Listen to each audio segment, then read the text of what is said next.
Okay, good morning. Welcome to Full Pipelines and Full Hearts. It's Monday Motivation. John Jones here with BAI. In business development and peak performance, we've definitely learned that the key to our focus is not to focus on the results that we want. Rather, it is to focus on the actions, the events, the things that we can control that will ultimately produce and lead to the results that we are after. In other words, it's really about focusing on the process rather than focusing on an outcome to give us more authority and control and proactivity towards being productive towards our goals. For example, a great example is losing weight. If you have a goal to lose 20 pounds, let's say, you're not going to arrive at your goal just by focusing on the idea of losing 20 pounds, but you'll arrive at your destination by focusing on the disciplines, right? The diet and exercise plan, the low calorie intake that will get you to the point where you will, in fact, scientifically, in fact, arrive at your goal. And the same is true in business development, right? We don't want to focus on revenue or focus on sales. We want to focus on the drivers of sales, the things that produce the results. In business, we refer to these oftentimes as KPIs, key performance indicators. And what we want to do is measure KPIs, focus on our KPIs because those key performance indicators drive results. Also, we want to measure them because what we measure tends to improve.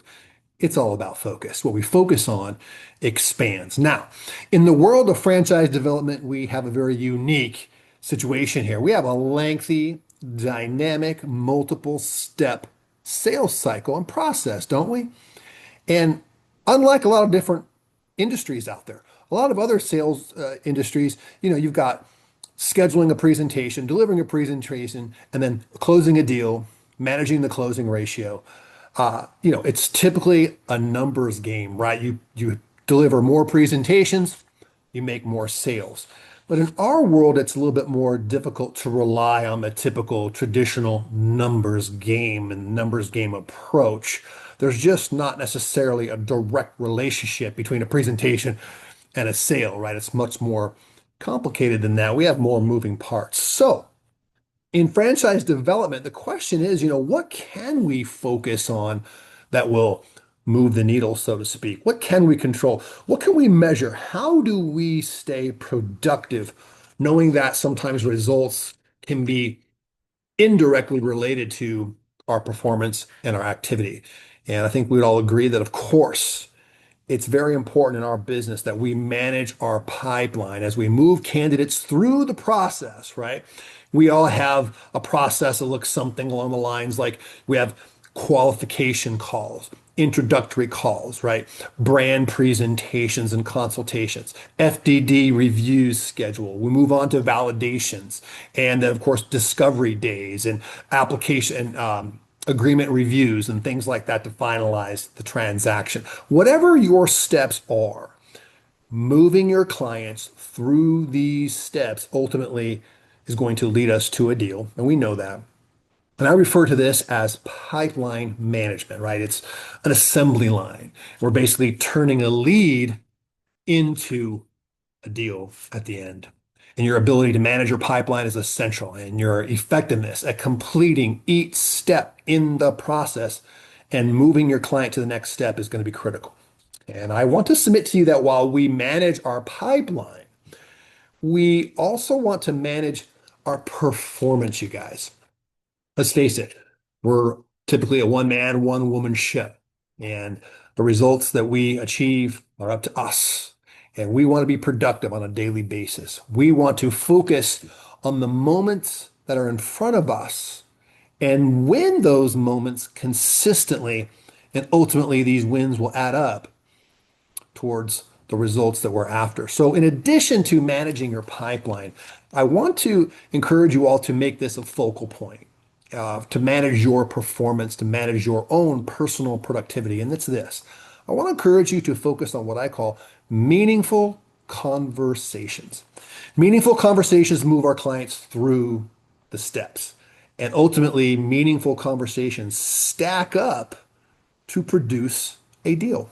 Very much like a relationship, right? Think about how we end up getting married. Well, we stack up a bunch of meaningful dates and shared experiences until ultimately the trust is such that we take the ultimate step to join forces for the rest of our lives. And that's very similar to kind of what happens in this dynamic as well.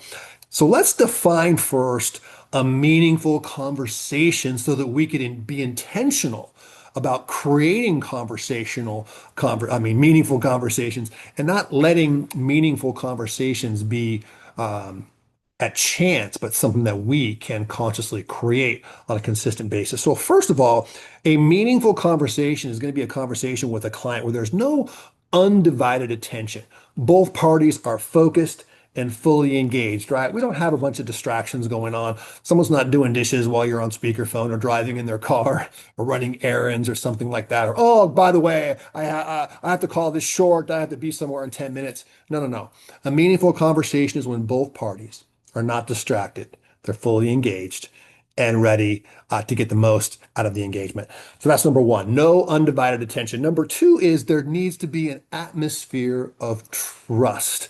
And all of you are experts at building trust. That's why you're here. You need to feel that your client is sincerely interested in the process. And then your client needs to feel as though you are all about them, that your objective, your agenda is fully committed to serve them.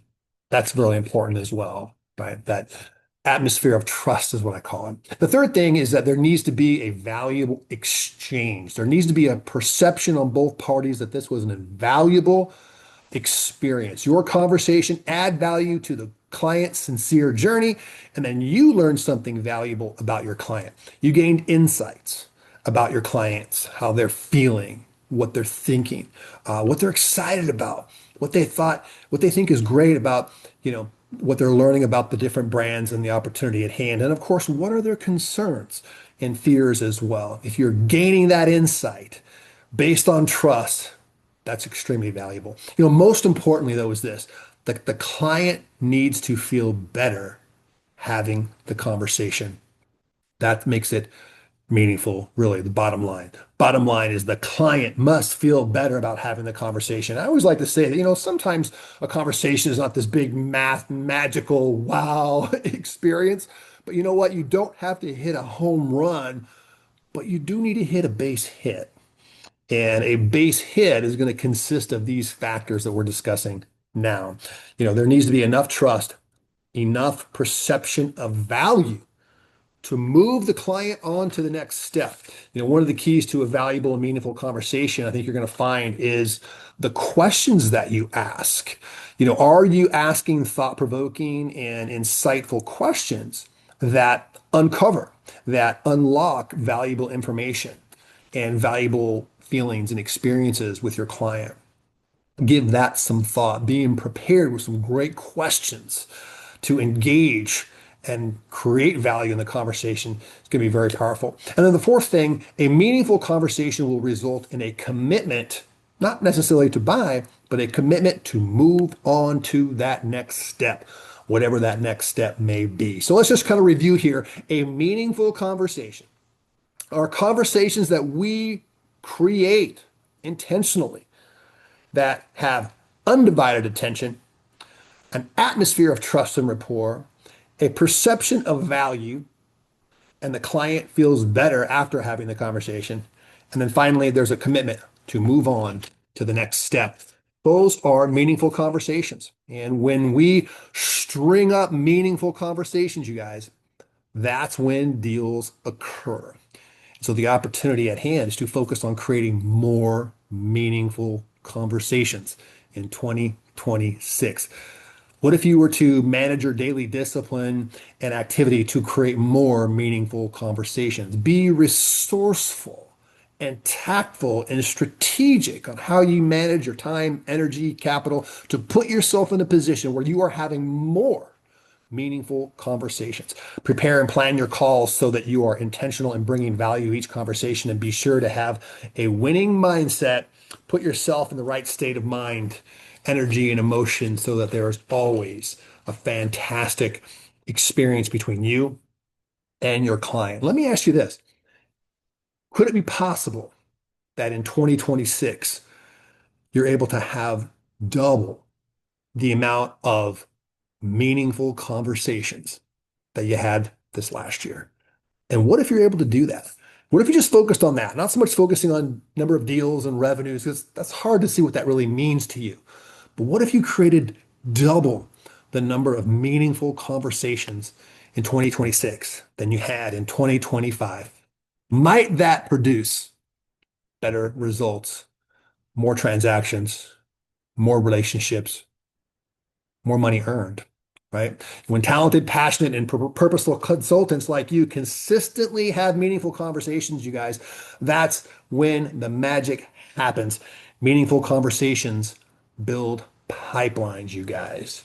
Meaningful conversations build pipelines. And of course, full pipelines fill our hearts. We feel like we're on a roll, we're making a difference. We're utilizing our talents and our passions and our energy for incredible value, making people's lives better through entrepreneurship and the franchising world. And when we do that, everybody wins. So again, I want to encourage you guys to focus on that. How can you have more meaningful conversations in 2026? Have a fantastic week, everybody. Take care. See you soon.